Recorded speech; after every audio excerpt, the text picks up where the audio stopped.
Israel और Hamas के बीच में जो संघर्ष चल रहा है, उस संघर्ष को लगभग 15 महीने बीत चुके हैं। ये पीछे आप तस्वीरें देख रहे हैं और ये तस्वीरें बयां कर रही हैं कि इस समय गाजा की स्थिति पूरी तरीके से ध्वस्त हो चुकी है। युद्ध का जो माहौल है वो माहौल पिछले 15 महीने से मिडिल ईस्ट क्षेत्र में बना हुआ है, यानी इजराइल और हमास वाले रीजन पे, फिलिस्तीन वाले क्षेत्र में।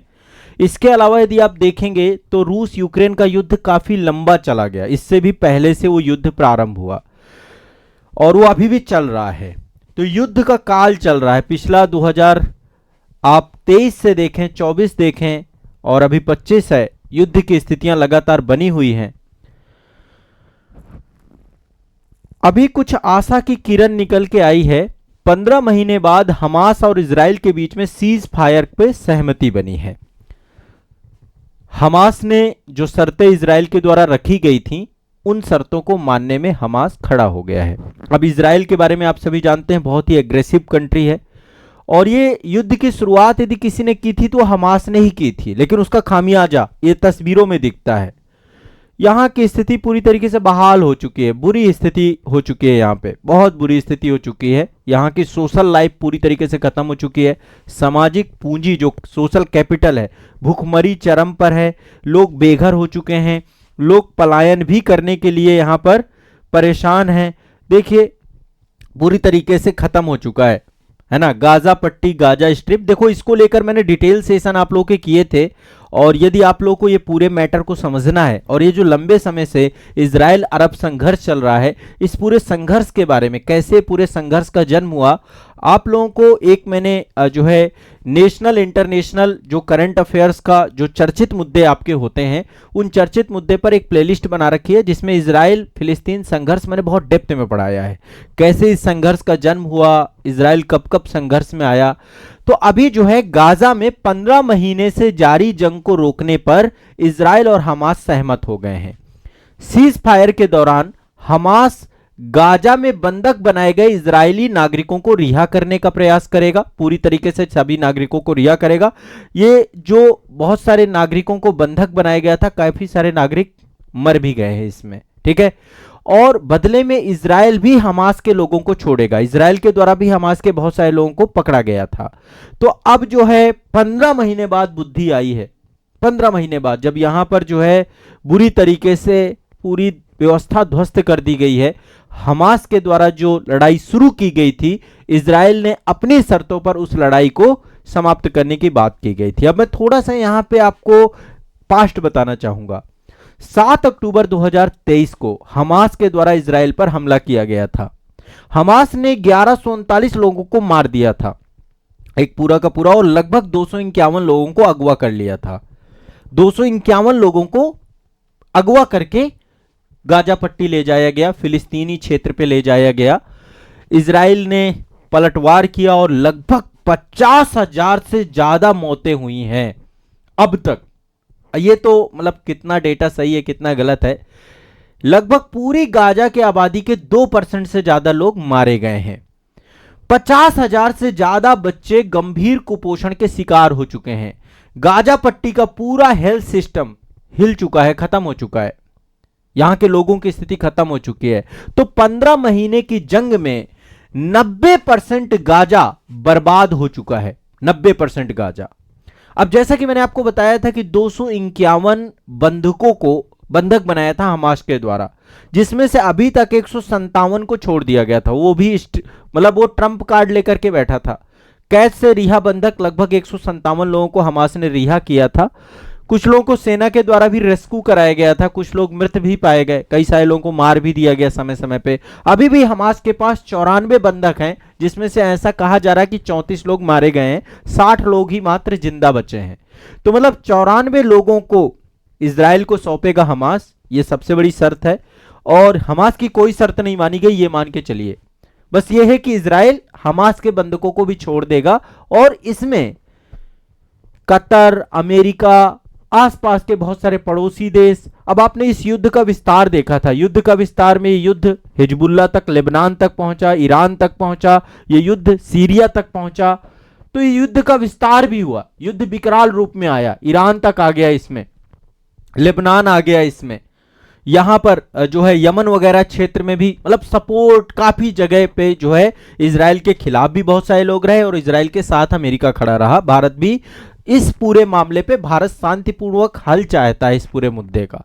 तो कतर और अमेरिका के द्वारा इसकी मध्यस्थता की गई है और इस डील, इस समझौते में कतर की राजधानी जो दोहा है, मिस्र है, साथ ही कतर और अमेरिका ये सब ने मिल करके मदद की है।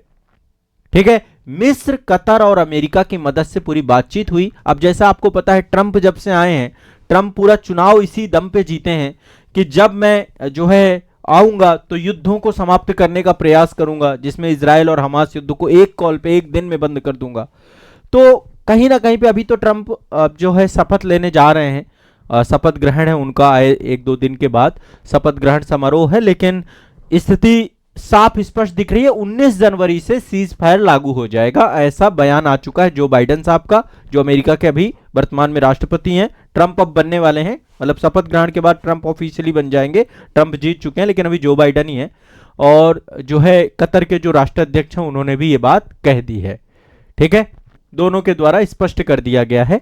और ट्रंप के जो दूत हैं स्टीव विटकॉफ, उनके द्वारा भी ये बातें कही गई। तो मतलब ओवरऑल ये पूरा मुद्दा सुलझता हुआ दिख रहा है। अब देखिए यहां पे क्या है, नागरिकों को लेकिन अभी बहुत सारे सुरक्षा चेक का सामना करना पड़ेगा। नागरिकों को चूंकि अपनी जगहों से, जो मूल जगह हैं वहां से विस्थापित हो चुके हैं। ये देखिए, ये गाजा पट्टी वाला क्षेत्र है, ये गाजा सिटी है, ये नॉर्थ गाजा है। नॉर्थ गाजा से सारे लोगों को विस्थापित किया गया था। अब जो लोग यहाँ, जिनका जहाँ पे मूल आवास है, जहाँ रह रहे हैं, वैसे भी एक पूरी की पूरी खुली जेल है ये, है ना। यहाँ पे सारा कुछ जो भी होता है इजराइल की मर्जी से होता है। तो अब यहाँ पर नॉर्थ गाजा पे जब लोग वापस जाएंगे तो पूरी तरीके से देखा जाए तो सीज फायर डील के बाद जब नॉर्थ गाजा लोग पहुंचेंगे तो इजराइल पूरी तरीके से वापस लौटने देगा, लेकिन पूरा सिक्योरिटी चेक के साथ ही। ठीक है, इजरायली सैनिकों की मौजूदगी इस क्षेत्र में बनी रहेगी, वो अभी हटने के लिए तैयार नहीं है। गाजा और इजराइल के बीच एक बफर जोन भी बनाया जाएगा ताकि दोनों के बीच में ऐसा ना रहे कि सेनाएं आमने सामने रहें। तो एक बफर जोन बनाने की बात भी की गई है। और इजराइल और हमास दोनों की अलग अलग मांगे हैं, है ना। इजराइल बॉर्डर से 2 किलोमीटर के बफर जोन की मांग कर रहा है और हमास कह रहा है कि 300 से 500 मीटर का बफर जोन होना चाहिए। लेकिन आप एक तरीके से ये मान लीजिए कि इजराइल ही हावी पड़ेगा इस पूरे मैटर पे, इजराइल ही हावी रहा है, क्योंकि जिस तरीके से इजराइल के पास टेक्नोलॉजी है, इजराइल के पास सपोर्ट है, सारी चीजें हैं। हमास तो एक आतंकी संगठन के तौर पे जो है यहां पर सक्रिय रहा है। तो ओवरऑल कहीं ना कहीं पे इजराइल जो है एक्टिव है। तो एक बहुत अच्छी खबर है पूरे विश्व समुदाय के लिए। और जिस तरीके से पूरा का पूरा क्षेत्र बाधित था, यहाँ पे ह्यूमन राइट्स से लेकर के यूनाइटेड नेशन से लेकर भारत भी लगातार यहाँ पर सक्रिय रहा, शांति कार्यों में भारत भी लगा रहा। तो ओवरऑल कहीं ना कहीं पे अपने आप में बहुत ही बड़ी डील है। ठीक है, इस डील की पुष्टि कतर के पीएम हैं, वहाँ के शेख हैं मोहम्मद बिन अब्दुल रहमान बिन जसीम अल थानी, उनके द्वारा की गई और राष्ट्रपति जो बाइडेन जी के द्वारा की गई। उन्होंने कहा कि सीज फायर आपका 19 जनवरी से लागू हो जाएगा। ठीक है, तो इजराइल और हमास के प्रतिनिधियों ने अभी बीते दिन जो है पूरा का पूरा डिस्कशन हुआ। 3 देश इसमें उपस्थित रहे, मिस्र, कतर और अमेरिका। और फाइनली ये डील आपकी हो चुकी है। फाइनली 19 जनवरी के बाद सीज फायर लागू हो जाएगा। संभवतः ये लागू हो जाए, ज़्यादा जितनी जल्दी से जल्दी है, और लागू होने के बाद जो है ये समस्या का समाधान हो। लेकिन अब फिर से जो यहाँ पर स्थिति थी उस स्थिति को बहाल करना एक बहुत बड़ी चुनौती होगी। ठीक है, बहुत बड़ी चुनौती होगी अपने आप में। और ऐसे में जो है क्या स्थिति बनती है ये आगे देखने में पता चलेगा। हमास की एक गलती ने यहाँ के जो बेकसूर लोग थे उन बेकसूर लोगों को जो है समाप्त बचाए। लेकिन देखिए कहीं ना कहीं पे जो है जब कभी जंगें होती हैं, जंगों में ये सारी चीज़ें एक सामान्य सी घटना होती है। यहाँ की तस्वीरें, यहाँ की चीज़ें, है ना, इन दोबारा इसको फिर से स्थिति को बहाल करने में जो स्ट्रक्चर्स बनेंगे, 90% गाजा पूरी तरीके से समाप्त हो चुका है। इन तस्वीरों में हालात बयां होते हैं। अब देखिए कोई भी इमारत शुद्ध नहीं बची है जिस तरीके से फिलिस्तीन ने यहाँ पे हमला किया है। ठीक है, तो ये मौजूदा हालात हैं। अभी रूस यूक्रेन की बात करें तो अभी वहां स्थिति वही बनी हुई है, तनाव की स्थिति बनी हुई है। काफी प्रयास किए जा रहे हैं, वहां पर भी भारत भी प्रयासरत है और कहीं ना कहीं पे जो है जल्दी वहां पर भी एक अच्छी खबर आएगी।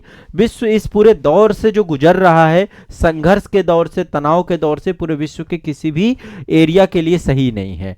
अब देखो, आप लोगों के लिए ये पूरा टॉपिक अंतर्राष्ट्रीय संबंध में जरूरी है, इसलिए मैंने आपको बोला कि आप पूरे मुद्दे को एक बार समझिएगा। मैंने बहुत डेप्थ में बताया है कि कैसे यहां पर इजरायली पहुंचे, यहूदी सेटलमेंट हुए, है ना। पहले यहाँ पे फिलिस्तीनी थे, धीरे धीरे आप देखिए इजराइल यहाँ पे पहुंचा और यहाँ पे फिलिस्तीनी जो है गाजा पट्टी और ये जो गोलन, ये जो पूरा का पूरा क्षेत्र है, इन क्षेत्रों पर सिमट के रह गए। इन सब चीज़ों को एक बार आपको समझना है। यहाँ के ज्योग्राफिकल सेगमेंट को भी मैंने डिस्कस किया था। यहाँ पे जितने भी आपकी एंटिटी हैं, ज्योग्राफिकल एंटिटी, उनके बारे में भी हमारा डिस्कशन हुआ था। ठीक है, तो इसको लेकर मैं ऑलरेडी सेशन कर चुका हूँ, आपको प्लेलिस्ट में जाकर देखना है। और जहाँ पर जो एक विश्व के भूगोल की प्लेलिस्ट मैंने बनाई, वहाँ पे यहाँ के मैप वगैरह के बारे में भी डिस्कशन किया है, उसको भी एक बार देख लीजिएगा। बाकी इसको लेकर कोई और अपडेट आएगी तो मैं और आपको सूचित करूँगा इससे जुड़ी हुई। तो ये आप सभी के लिए एक जानकारी थी।